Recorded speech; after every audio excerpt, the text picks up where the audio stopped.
Hi everybody, Russ from My Amers 11. Hope you are all safe and well from this channel. Please consider subscribing, hitting the bell icon so you're made of anytime we put new content on. As always, we'd like to thank our lovely sponsors. Yeah, first time. Untuck It. It's only 200, about 400 videos, and I can actually do it now. Untuck It. Check them out in the description below. We have another episode of Outside the Bubble. We had Matt from Sunderland last week, or also this week. Yeah, it's been recorded. And it went really well. Loads of really good feedback, particularly Jimmy Walker. Thank you, Jimmy. Appreciate your kind words. We did have to sort of shoehorn you in goal because there was no goalkeeper who played for Sunderland and West Ham. So today we've got actually a fellow, at the time of recording, a fellow top six team. It's just two top six teams talking to each other. It's Jack, the Leicester fan. There he is. Jackie, what are you doing, Jack, man? Yeah, it's good, mate. You? I'm all right. I just said, just two top six teams talking to each other, shooting the breeze. Outside the top six bubble. Outside the top six. That's what it should be, yeah. That's the thing. It's weird. I mean, you guys have sort of got used to it. Obviously, having won the league and stuff. For me, like I remember the beginning of this about 3 or 4 games ago when it was City Liverpool, and I went, "Oh, that's a good result for us." And I had to pinch myself, going, "What?" I'm used to looking at Burnley versus Sheffield United and thinking they want to get a draw for us would be good. But yeah, it's we just saying before, it's a weird season, isn't it, man? Very strange season. It is. And it's, as you said, I mean, at the time of recording, I think we are now. I think we're 6th now. Moyes out. No, joking.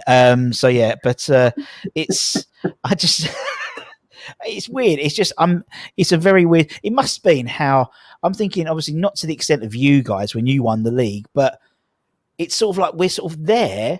And we're still there, and it's obviously when you guys won the league, it was very much the same.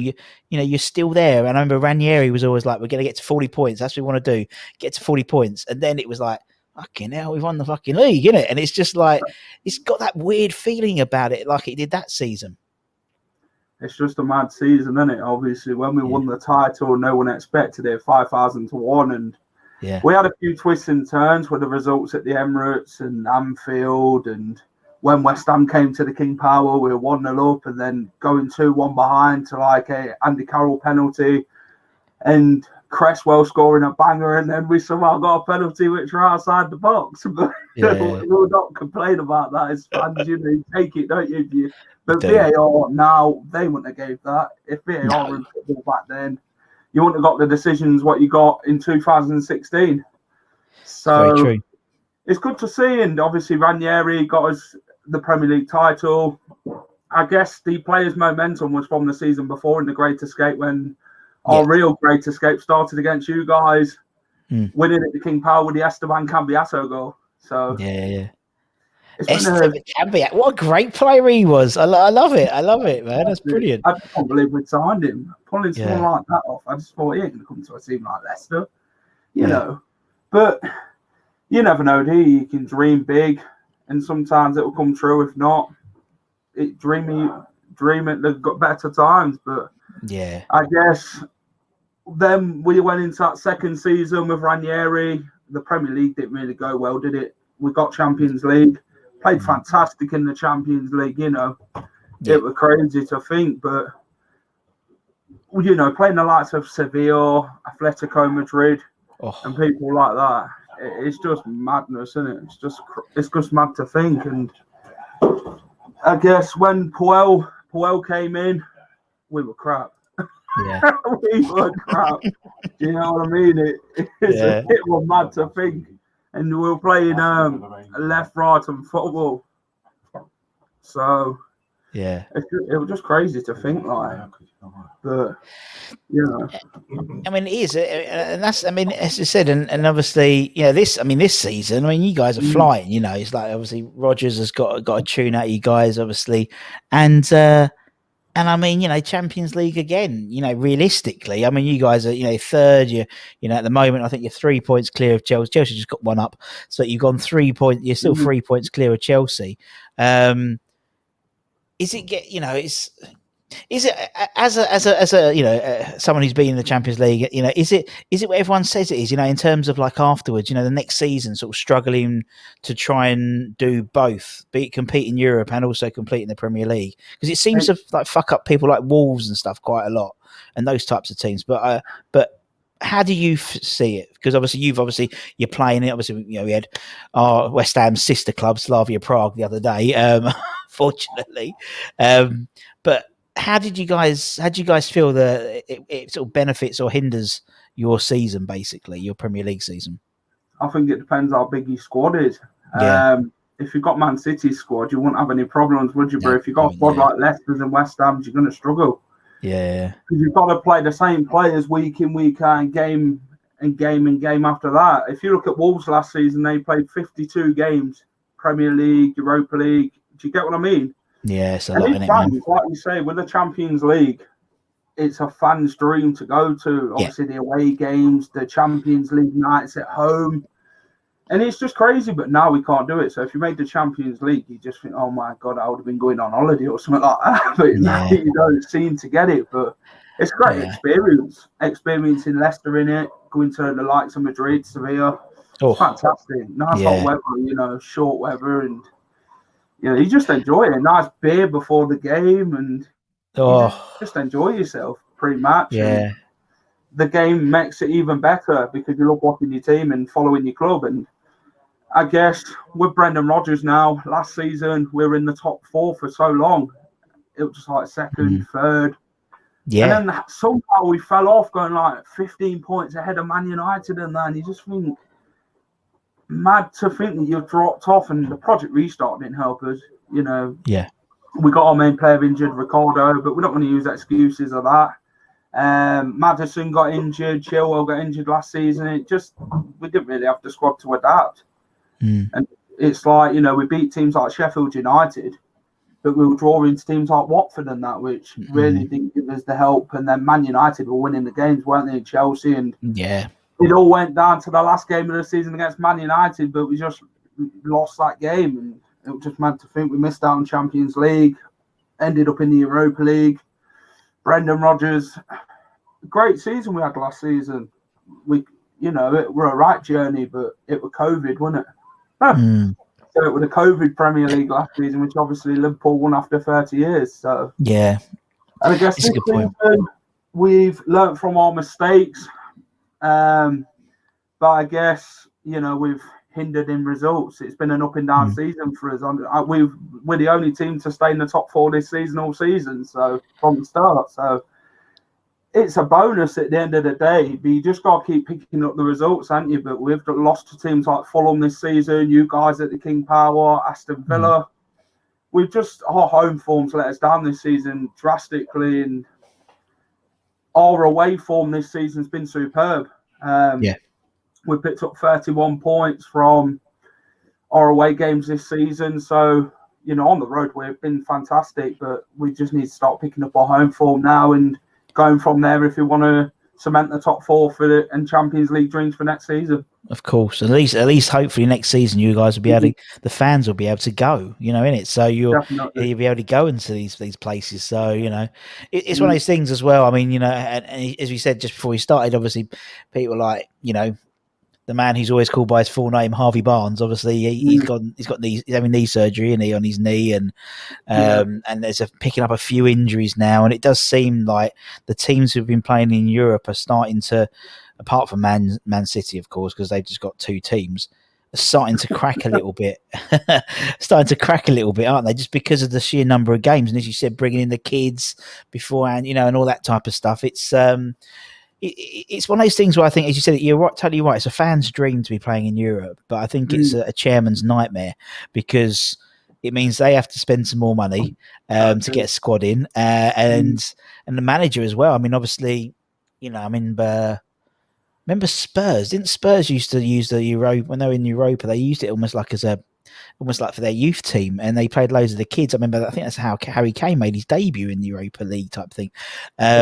Pavlyuchenko in that, didn't he? Yeah, exactly. So Art and players like that, players who weren't really playing week in, week out, who really ended the end of the career at Tottenham. So Yeah. Then you had Birmingham in the Europa League as well. I think that were like the season before they beat Arsenal, didn't they, in the cup?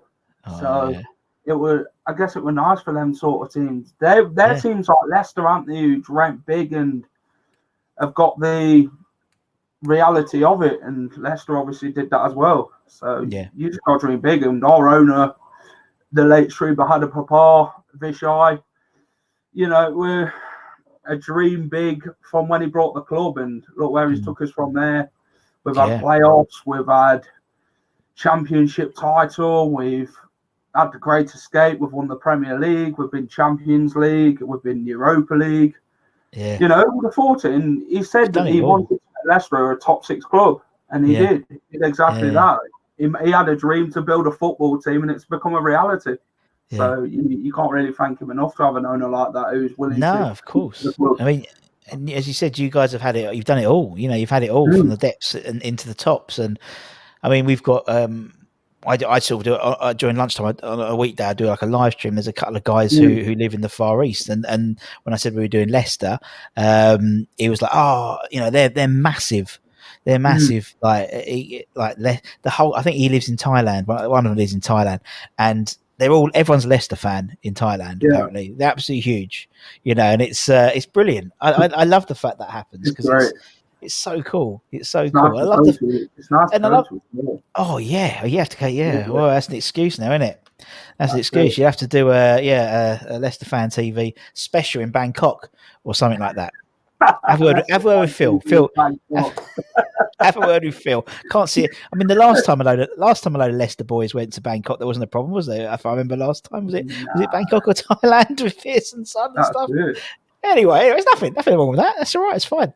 But no, it's brilliant. It's brilliant, and that's why I think, and it's great that like people like there's like teams like Leicester and Everton and this year West Ham, breaking that monopoly, and it's like when you guys won the Premier League, that shook everyone up, didn't it? Because then in the summer, if I remember, everyone spent a shitload of money to going, we can't let this happen again. It was like the top 4 had a word with each other.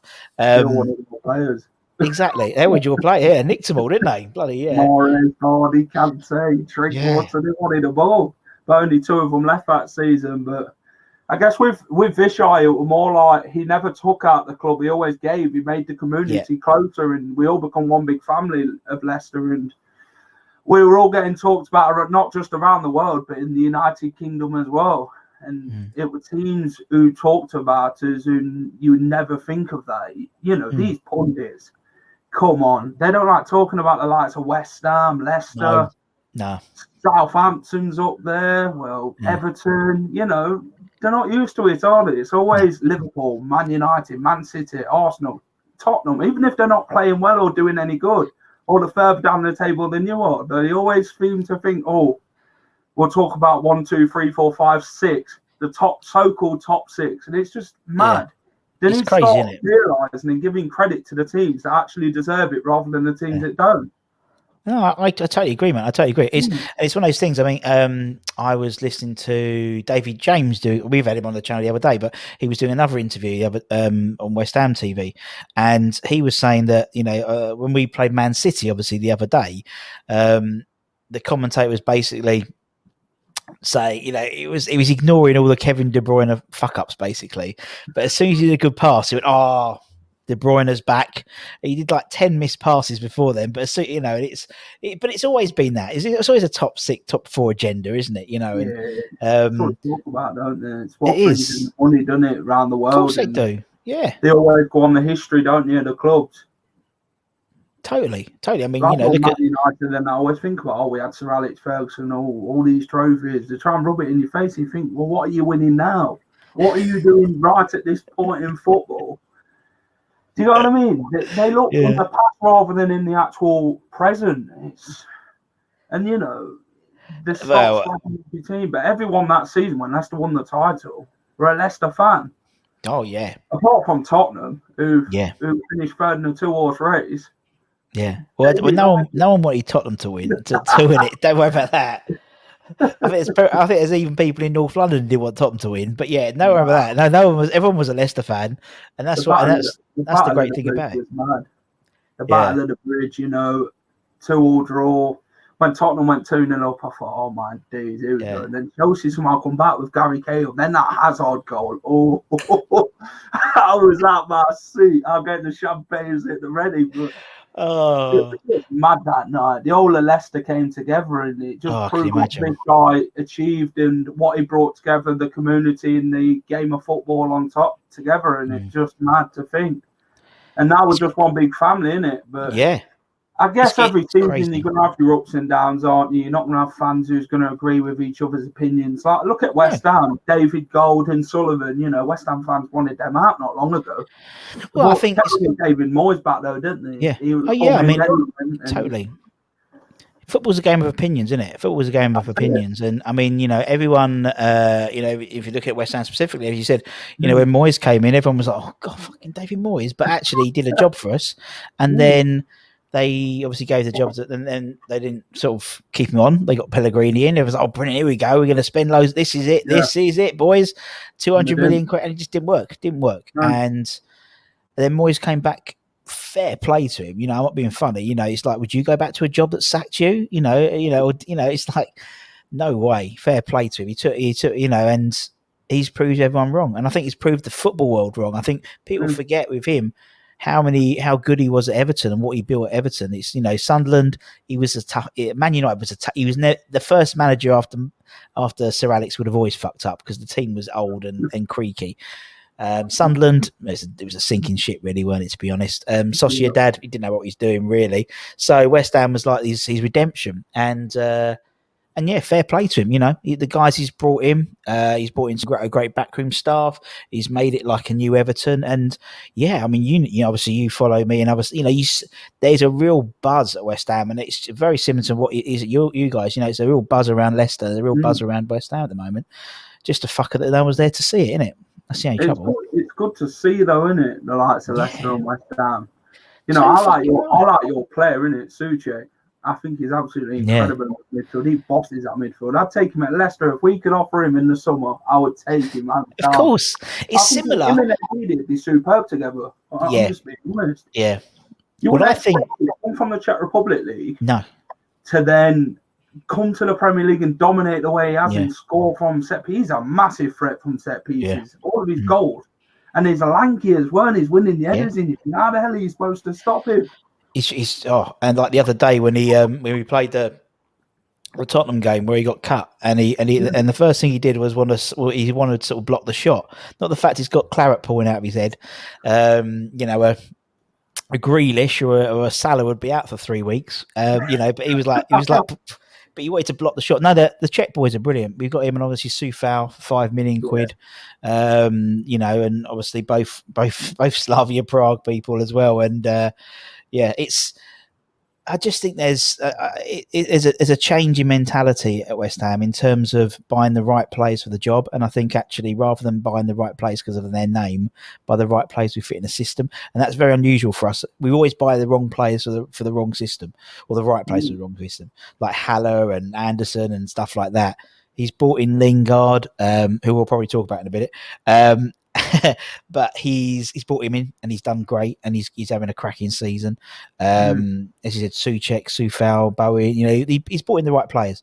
And everyone's sort of buying into it. I mean, Craig Dawson, for example, fucking hell, he's like, when we signed Roger Johnson, Roger the Relegator, and we were like, fucking hell, this was exactly the same. It was like when Craig Dawson, we're like, really?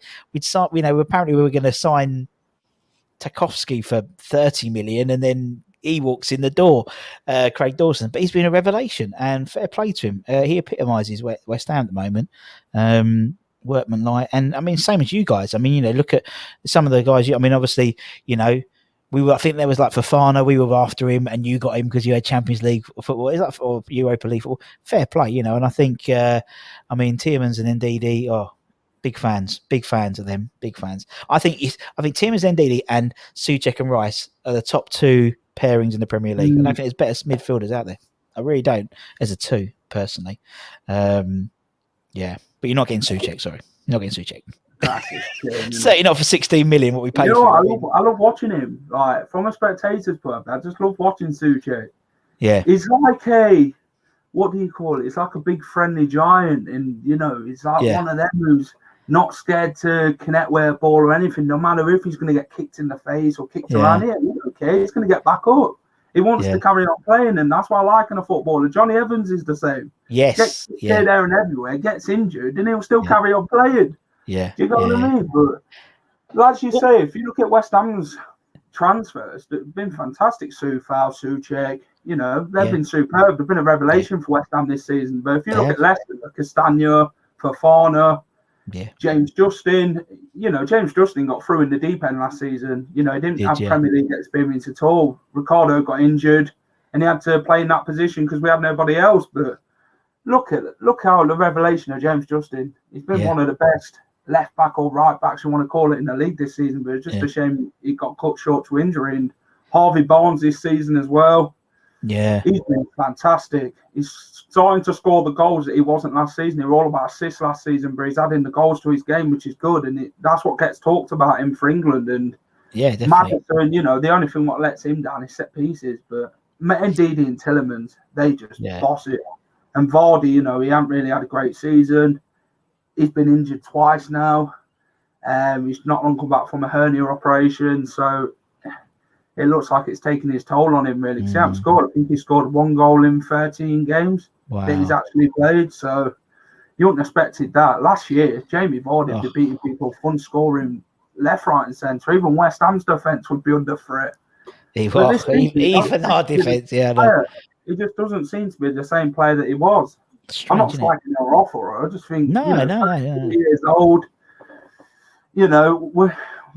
Do we need to start looking at a younger striker? Obviously, we're being linked with the likes of Brentford striker Ivan Toney and Edouard from Celtic. Which one would you actually prefer if you were a Leicester fan?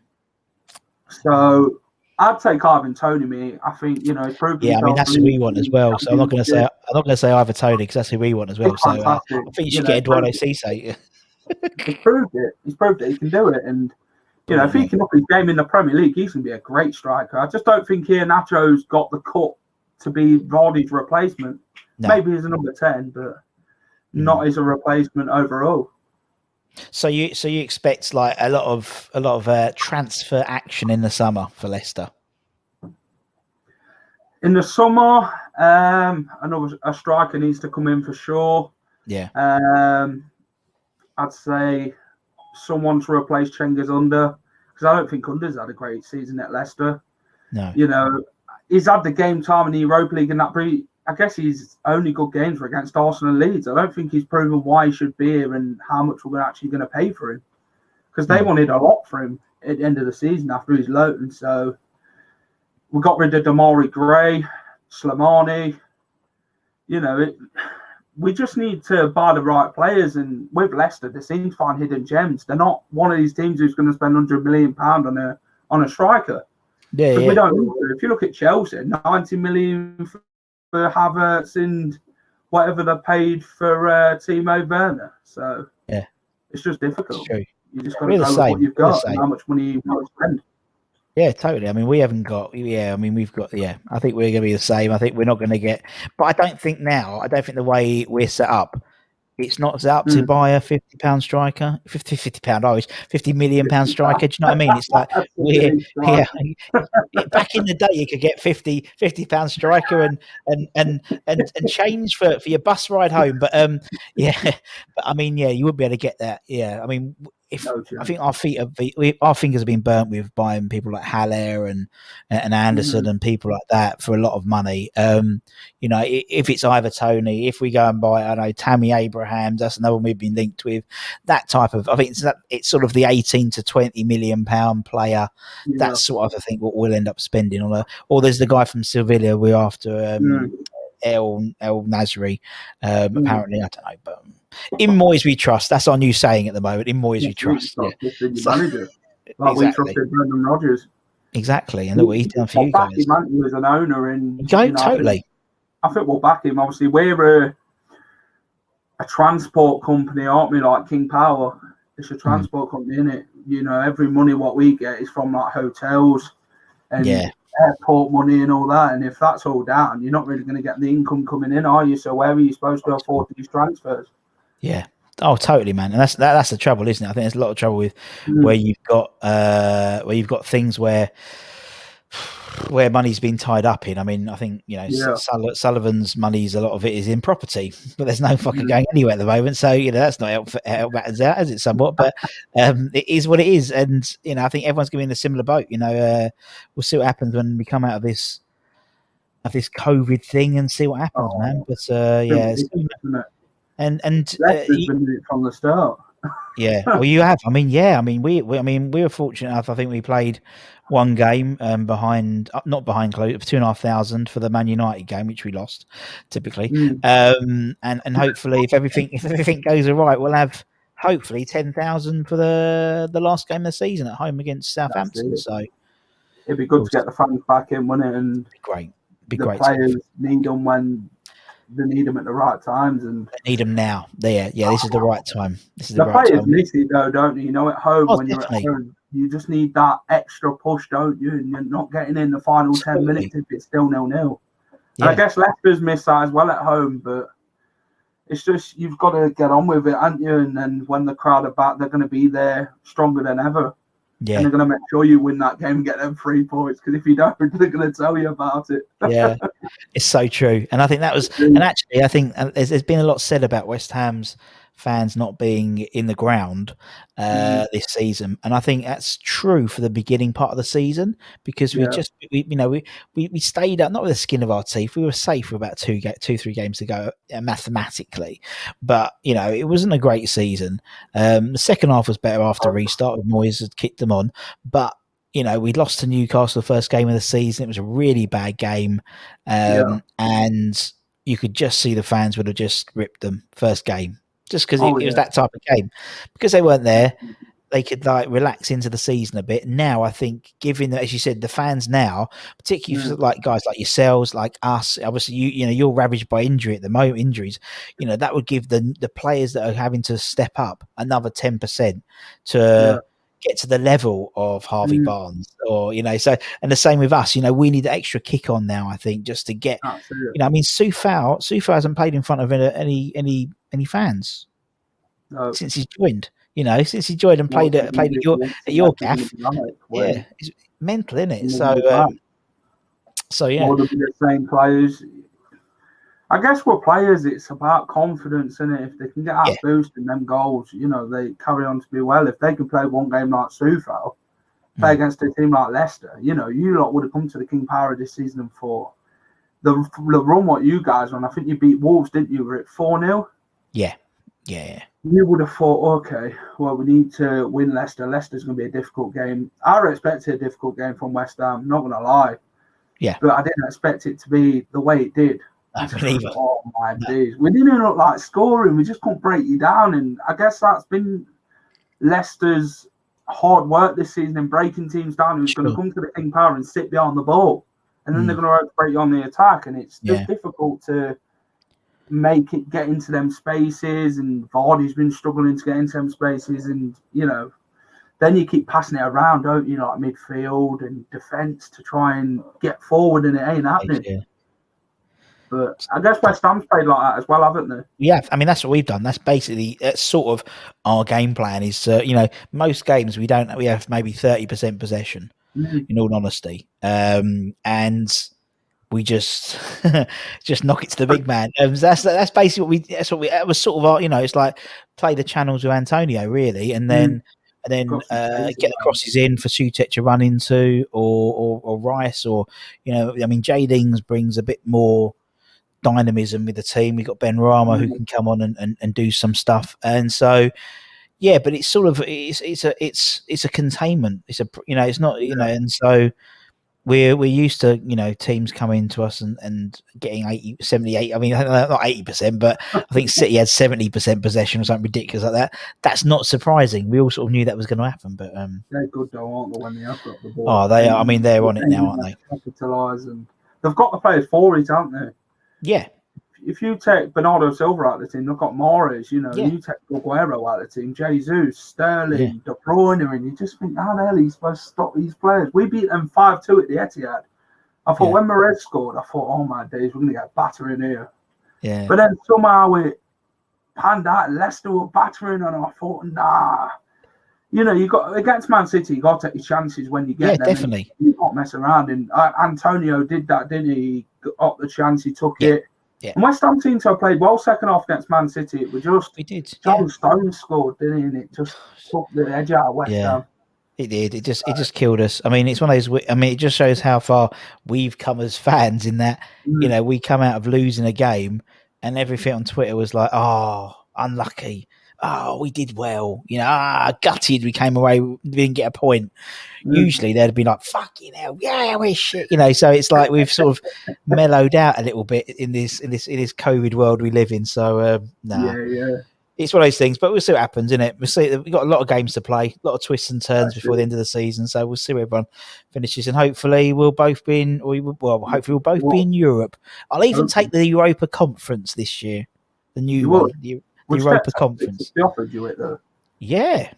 If you missed out on just top four, would you have took fifth or sixth? Oh God, yeah. If someone said to me at the beginning of the season, "Oh yeah, you're going to be a place out of the Champions League spots this season," I'd be like, what are you smoking, mate? Because honestly, because we had like a nightmare run. We had like basically, I think, people were predicting we weren't going to get a point till November, and just when we played Fulham, I think, and even then we scraped that win. To be honest, Fulham played really well, but. I'd take. Yeah, I'm not. I mean, I'm not. I don't think we're gonna. I think we're gonna end up sixth.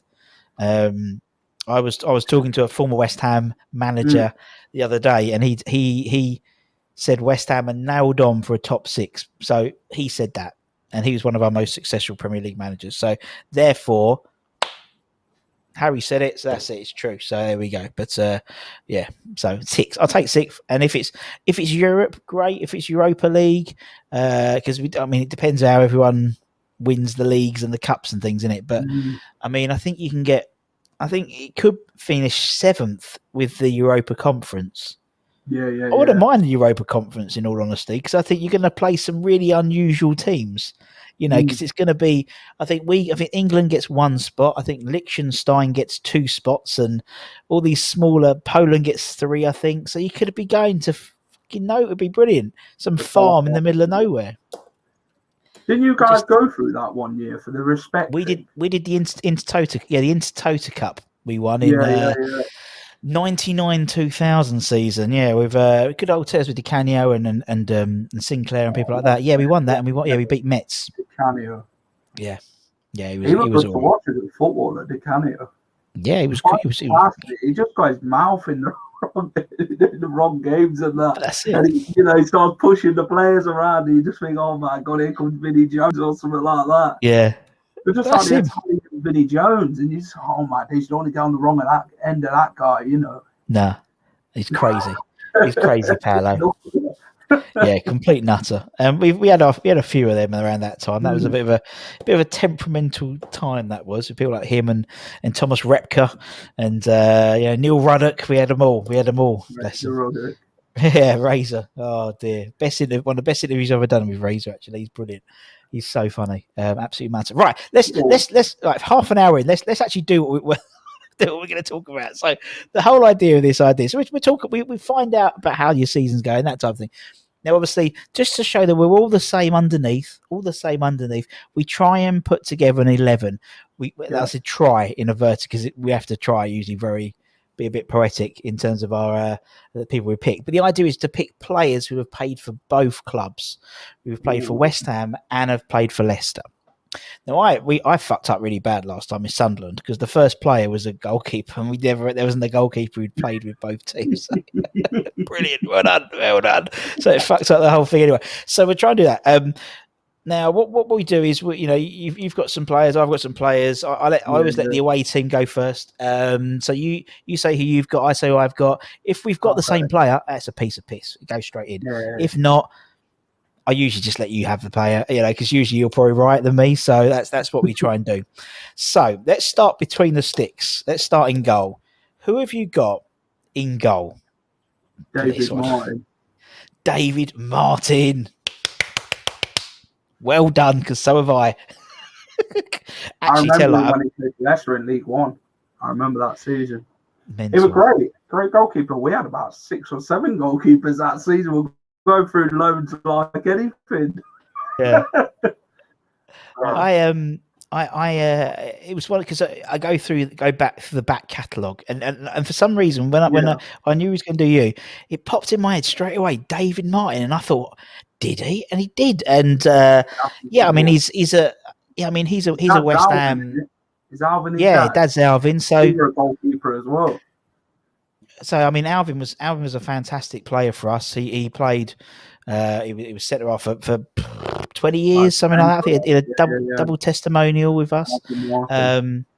Yeah, Alvin and obviously David famously made his league debut for West Ham against Chelsea last season, and kept a clean sheet and was brilliant. And there's a lovely image of him walking up to the press and giving Alvin a hug, and he's a lovely boy, David. He's a lovely boy. I actually had also Peter Shilton down because Shilts, because no, he didn't make it. He didn't make a first team appearance for West Ham, but he was on our books. He came on our books towards. I know he played for Forest. Yeah, he was on our books for a while. Towards the end of his career, he was on our books, but he didn't really play, so I didn't put him in. If we were struggling, I would have put him in. But as you could, David Martin's played for both. No, he didn't make any. We signed him around. It was around '96 actually. I think before he went to Orient. So yeah, but he didn't actually play for us. So we'll put David Martin in. That's an easy one. That's good. Right. Okay. Let me just write it in my bit of paper so I don't forget. So David Martin's in. Okay, so that was just just to prove it, he's in. Right, so who's going to go left back? Who should we put left back? This is 2 for 2. Paul Konchesky. He was fantastic for Leicester. Top bloke. Well, yeah, lovely guy, Conches. He's obviously West Ham still involved at the club at West Ham. He is the, what did he say he was? He's like in charge or he's a loan coordinator. So he goes around all the clubs that we have loan players in and sort of checks they're all right. Basically, just sort of keeps an eye on them. So Conch, obviously part of our lovely 2006 FA Cup final squad. Did he go to Fulham after that? Did he not? At Fulham? Yeah, I believe so. I believe he went to Fulham after that. Conch did. Lovely guy. Because we'll put him in the team and we'll tag him in it, we'll get a like from him. So that's always good. And if not, I tell him. If not, I'll tell him to. A few occasions, lovely. Oh, he's top man, top boy. Man. I remember that Beltry scored against Wolves. He'll remember that. I was watching Molyneux that day, and he just belted it from nowhere. I was like, mate. Then he scored against Villa because he got sent off against Villa. He got sent off against Villa in the Premier League that previous season, I think. And then he came the following season. He scored just before half time, so it was good to see. Yeah, I mean, he was. I mean, he played a 100, probably 150 games for you, I think, didn't he, for Leicester? I mean, he's obviously Championship and that, Premier League. Yeah, it must have been great. And he obviously famously scored in the 2006 FA Cup final. He's admitted on camera to me that it was meant to be a cross. It wasn't a shot. It's not what they say, is it? He said, that's what I said. I went, come on, Conch, come on. Did you that goal? And he went, he says, right, the thing is, and as soon as someone says that, it means like he's going to bullshit his way out. He says, the thing is, if I'd scored it like in today's game, it would have, I've said it's a goal. And he just left it like that. So basically, it was a cross. It was a cross. But anyway, we'll put Conchi. We're 2 for 2. We are 2 for 2, Jack. We're doing well, man. Right, okay. Let's make sure we put him in. Yeah, there we go. Konchesky's in. Let's take out that banner now. We've got that. Right, okay. 2 for 2. Okay, let's go right back. Who have you got right back? I've not gone for right back. I've gone 3 at the back. Okay, go on in. Go on. Who's your next one? I've gone Chris Powell. Yes. I've got Chris Powell as well. I've got Chris Powell in as well. I'm going to put him in. Let me put Chris Powell in. What about Chris Powell? He was a legend for us in League One. He actually played quite a lot of games, and he went on to Nigel Pearson's coaching staff. Yeah, and then became a Charlton. Yeah. Oh, look, I mean, he's one of those players. We had it seems there was a period of time we had where we bought no disrespect to Chris Powell, but we bought aging left backs, like one in succession. So we had like Stuart Pearce for a season, then we had Nigel Winterburn for a season, then we had Chrissy Powell for a season. I think Chris was in our playoff final squad when we went up in 2005. We had Rufus Brevitt for a season, so we had these lots of all these sort of conveyor belts. And I mean, he was top guy, lovely guy, really, as you said, he speaks really highly of all the clubs he's played for. He's a Charlton legend, but obviously he was a legend for you guys as well in terms of the amount of games he played for you lot. Oh, we're doing well, chat. We're doing well. Right, who is your next defender then? Matthew Upson. Wait, this is brilliant. This is piss easy today. Upson. Now, tell me about Matt Upson. He scored an own goal at Goodison Park for Leicester. Was that it? He really did well for us. We had him in the season we'd stayed up, so he scored an own goal at Goodison Park. I think that was his first game. That's how I remember I was there. And I thought, oh my days. Oh, bless him. Because Everton beat us. Everton beat us. I think it were 2-1 or something. Oh God. He was West Ham captain. In the season we went down. By all I mean, it was that season where Scott Parker was like playing really well for us, and everyone basically thought he was the captain, which is never a good sign. But one day I think when I write my memoirs, I will. I've got a really good Matt Upson story, which I won't say because I'll wait for my memoirs to come out, and I've got a really good Matt Upson story about how he wasn't great for us, in my opinion. Some people loved him. Fair play, you loved this. Yeah, no worries at all. But for me, he I mean, he obviously he's played for both teams, so he's in the squad. But that's about it, to be honest, in my opinion. Right, okay, so we've done well, 4 for 4 at the moment, Jack. Konchesky, Upson, Powell. I like it. I'm just going to see if I'm doing it at the same time because we're doing it live, obviously. I'm changing. I'm going to try and change it to a back three. We'll see. I don't know if you've got a right back either. You know what? I did have a right back.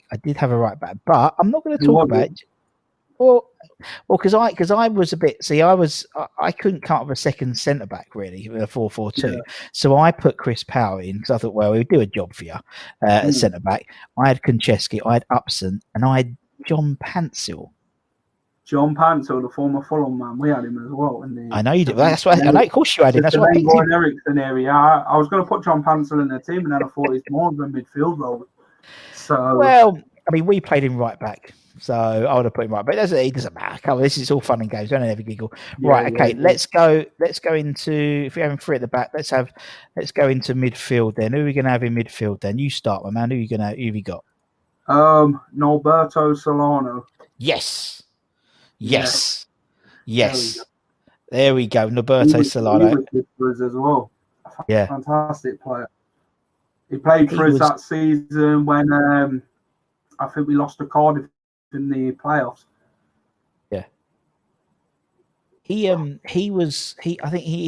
We've actually had him on quite recently. He was an absolute gentleman. I have so much time for him because he was just he was gutted that he didn't play enough games for us. By all accounts, he only played 1 season for us, which was a bit of a travesty in my opinion. I think he was good enough to play a lot longer. And by the sounds of it, he wasn't too happy with Alan Kirbishley for not picking him for much longer. That's what he said. That's what he said before I hit record. And then when I hit record, he sort of whooshed out of it a little bit and was like, "Oh no, Mr. Kirbishley was lovely," and but he wasn't too happy about him. But they changed their mind when it's start recording. But Nobby Solano, great man, great free kick taker. Really, we took to him really well. The fans loved him because obviously, from his Newcastle days and stuff, and similar to you guys, you love a skillful player, and we love the skillful player, so he sort of fitted in. Oh, he's brilliant. He was brilliant. I loved him. I thought he was a fantastic player for us. Right. Okay. Solano is in.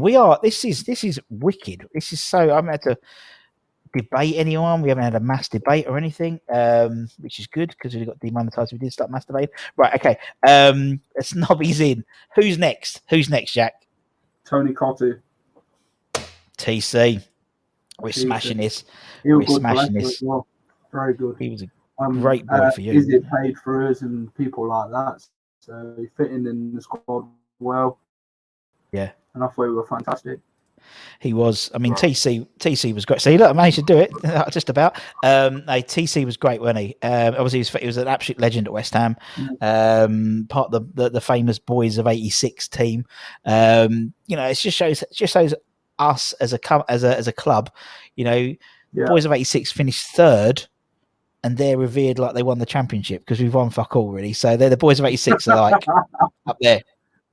And this team, we won't surpass them this year, but it's great to see. Yeah, Cottee, had to be done, man. TC, he was the first one I put on the paper actually. TC, because he's lovely, and we'll get and because he loves Leicester as well, we'll get a retweet. This is all about the social engagement, Jack. All about the social engagement. There we go. TC will put it in, man. Right, okay. Martin, Power, Upson, Konchesky, Solano, Cottee. John Pantzel. Oh, now he's putting John Pantzel. That's good. All right, we are brilliant. We're on fire, my man. Johnny Pantzel. I love John Pantzel. And I tell you why I love John Pantzel, because he was one of those players who didn't. I think he made like 20 appearances for us. Yeah. But when I interviewed him, it was like he'd played about 300 for us. The way he talked about the club and the way he talked about himself, he was like, oh, I used to love it when the fans would sing my name.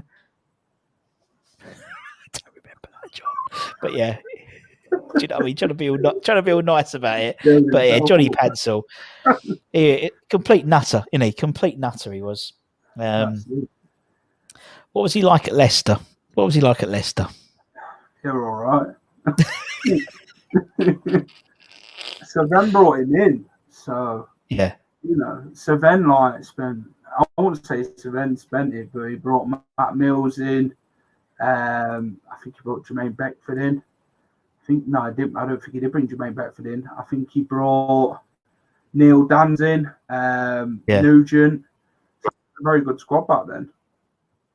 Yeah. I mean, that's the thing. It's like it's when they're part of a squad, isn't it? And it's like, I mean, Pantzel, he famously would always turn up on Thursdays in full Ghanaian dress, full traditional Ghanaian dress. Because I asked him about this, and it's because he was born on a Thursday, so therefore he does it every Thursday. It's part of his it's part of Ghanaian tradition. Love it. It just adds to him. Right, Johnny Pantzel's in. So Fulham. Same as, I mean, a lot of players your end went to Fulham as well. Konchesky went to Fulham in it as well. Yeah. Mark Schwarzer played for Fulham. Yeah. Mark Schwarzer. So we've had a few ex-Fulham players. I mean, it's us. I mean, Liverpool with us. We have a lot of ex-Liverpool players come back come back to us as well, like Julian Dix and Don Hutchinson and people like that. Chelsea, QPR. We had quite a lot of QPR players, but London clubs, yeah, but they go to QPR after playing for West Ham. It seems sometimes they come the other way, but usually it's like like Rob Green and Bobby Zamora and people like that. They go to QPR after West Ham. But yeah. Right, okay, Pantzel's in. Who we got next? Andy Impey. Yes!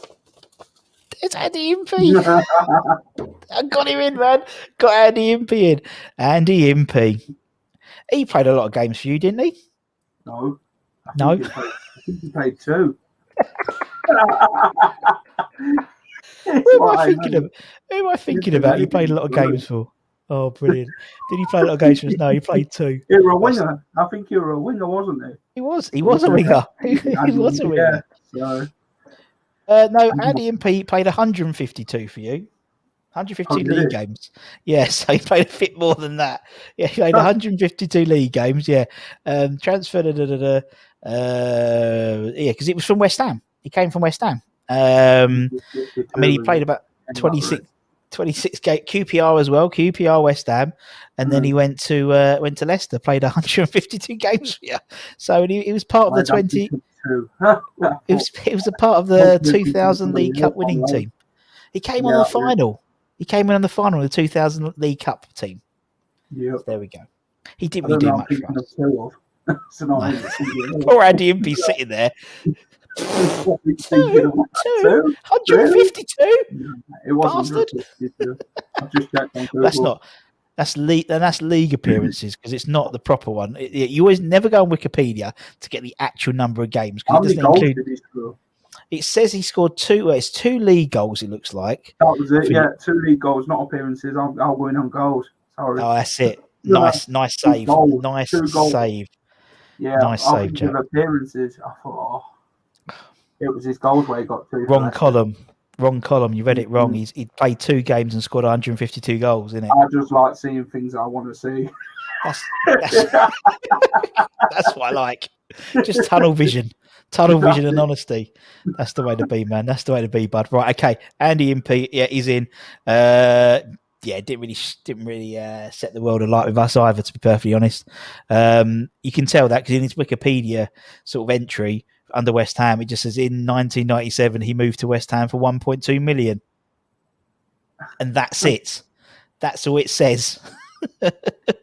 Even his spell at Coventry, he's got another 4 words on that than us, because he says and subsequently retired. But anyway, but Andy Impey's in.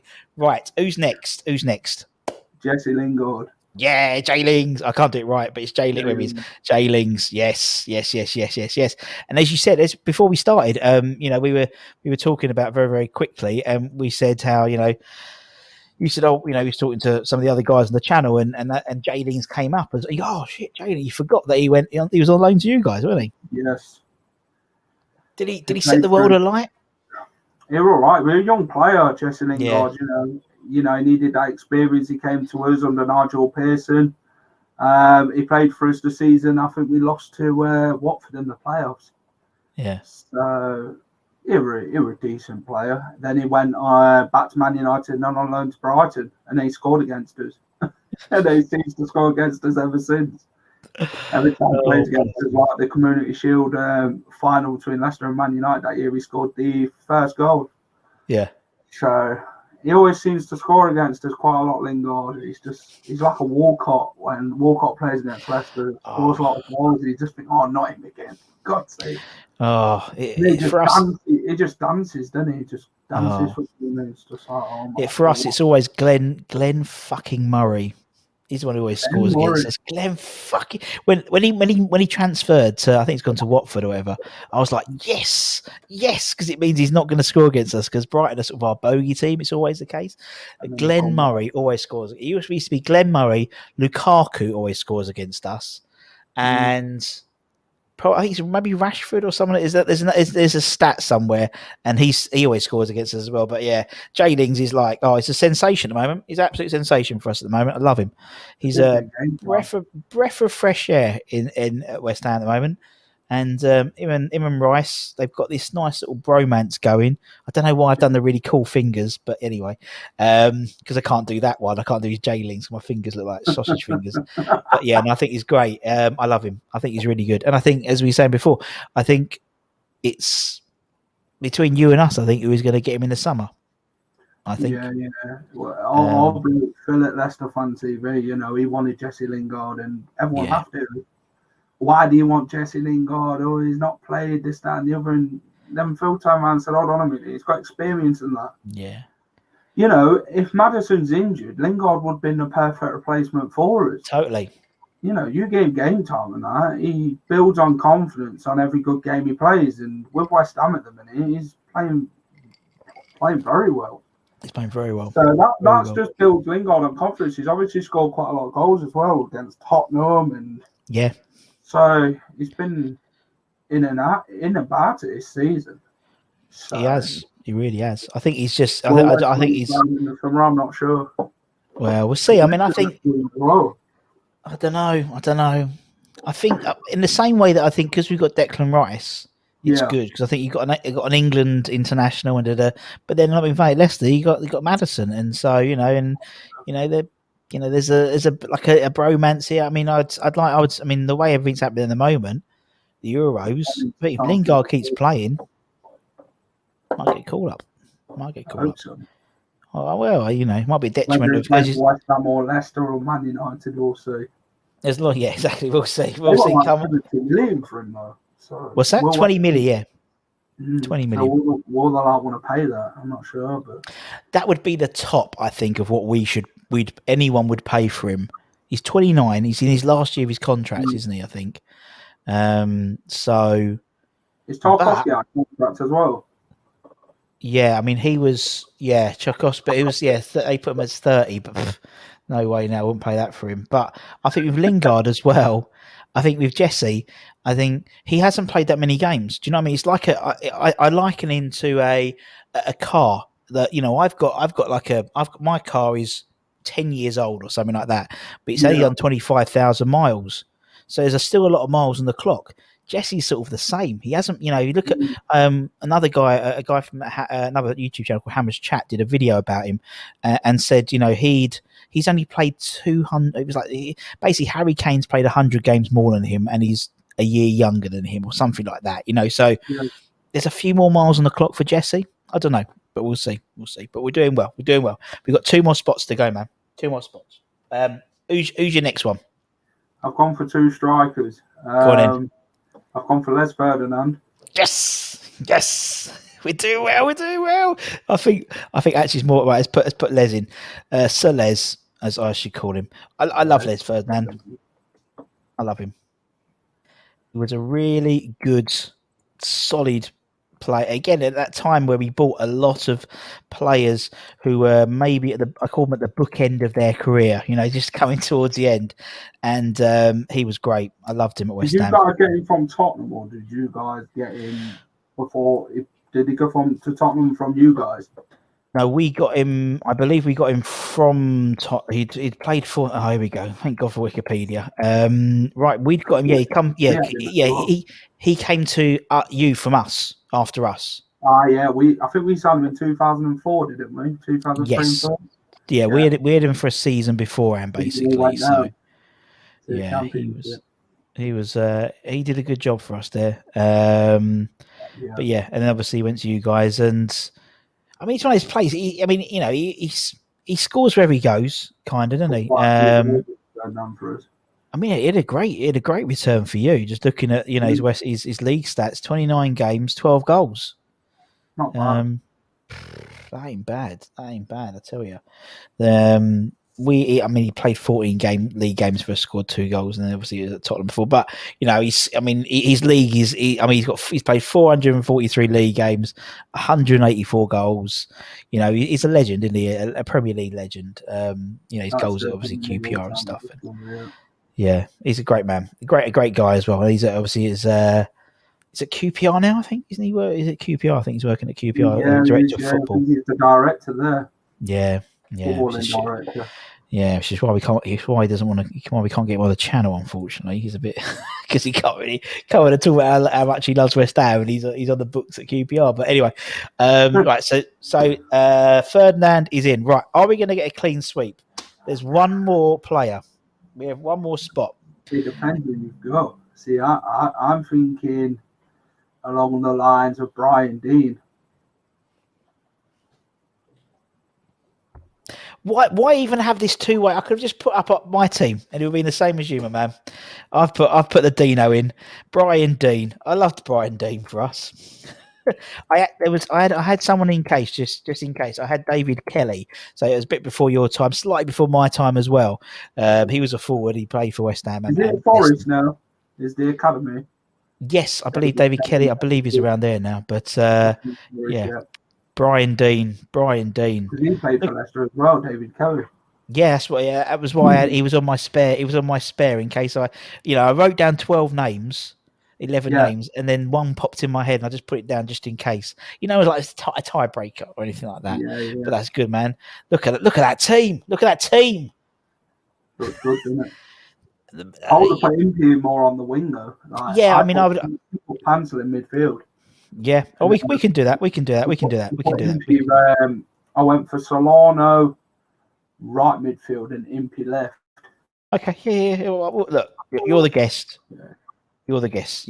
So you're going to put Impey.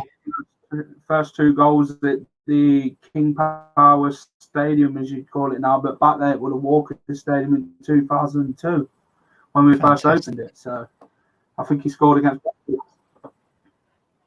Fantastic. At least so he'll always be remembered for that reason, isn't it? That's what I mean. It's like it's like at West Ham. Like Winston Reid will always be a West Ham legend because he scored the last goal at the Boleyn, and there's always going to be. He'll always have that to his name, and he'll always have that to his name. The fact he scored the first goals in the Walker Stadium. Oh, brilliant, man! Love it. That's it. Jack. I've had a great time. I've had a right giggle with you, man. You've been really fun. I've loved it, man. It's been really fun. Thank you so much for your time. We managed to get an 11 together, and it's 11 that I've seen all play as well. It hasn't got someone from the 1930s to make up the numbers. That's what I like, man. I've seen all of them play apart from Andy Impey. Well, you only saw him. You only thought he played him twice, so that matters. It's all right. Yeah, you blinked for the other. You were asleep for the other 150 games. But anyway, I bet you're thinking, where's all them 150 games got? I bet he thinks I were a ghost or something. Must have been asleep. Just have been asleep for all those games. I got bored after he scored the 2 goals. Yeah. He's made it in his career. He's made his mark at Leicester. 2 goals is enough. It's all right. We can Good night. Good night. I'm off. Funny if it was that easy. Anyway, man, best of luck for the rest of the season, man. Hopefully, you guys will get Champions League, and it'd be good to see you break the top 4. And as I said, I think we'll end up being 5th or 6th. But anyway, whatever happens, it's been good seasons for yourselves and us, and good luck with everything with the channel as well, man. It's all good stuff. And obviously, thank you to everyone else. Congratulations for lasting the whole hour. Well done. Impressive. Thank you. Or maybe you've just zoomed to the end and just ignored the other 1 minute, hour before and just watched the last 2 minutes. Anyway, thank you so much. Freezing in the connections, but it's all right. Well, it just goes straight to the end. Yeah, fuck it, it's shit. And anyway, so thank you so much, everyone, for your time, whether you've been listening to it or on the videos on YouTube or the podcast. Check out the Leicester City Fan TV. Great stuff they do over there, or the website, leicesterfantv.com, isn't it? Yeah. See, I just throw this together. And thank you very much. It's Instagram, Twitter, and Facebook at Leicester Fan TV.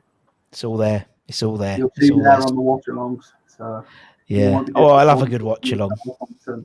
See, on the watch-alongs, what I do is because I'm still at the stadium. Yeah, because obviously I DJ at the game at the ground, so I play the music. So obviously I'm still there, and so I jump on the watch-alongs and give people, and they'll say, "Oh, there's been a goal," and they've got to wait like 2 minutes. By the time it's gone onto the telly, and they're probably watching a dodgy feed, and so they don't know who scored for another 2 minutes. Oh, fucking hell, Russ! Fucking hell! And I really piss people off, but I love it. It's my own little bit. I'm sitting there on my own, Jack. You know, I'm sitting there on my own. It's boring out there on my own. But anyway, from myself and from Jack, take care, everyone. Stay safe. Wash those hands. Get those jabs when you get your appointments, mate. Their jabs.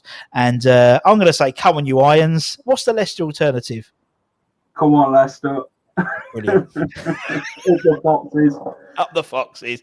Come on, you Irons, up the Foxes. Before and after you players.